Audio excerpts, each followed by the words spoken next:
Parrtjima is more than I could ever imagine. People describe it as a very spiritual place. It's very warming, it makes you feel very alive. To be here and experience it, I think it's a totally different thing. It's really nice to have this connection and learn and see and feel.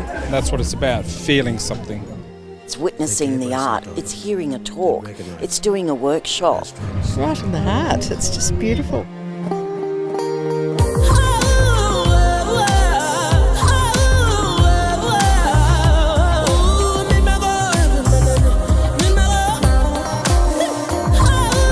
Kind of all one community, we need to learn from each other, and that's what I love about coming here. It's enabling people to have conversations. The world is here. Come to Alice Springs. Come next year, 2022. It's magic. You won't believe it.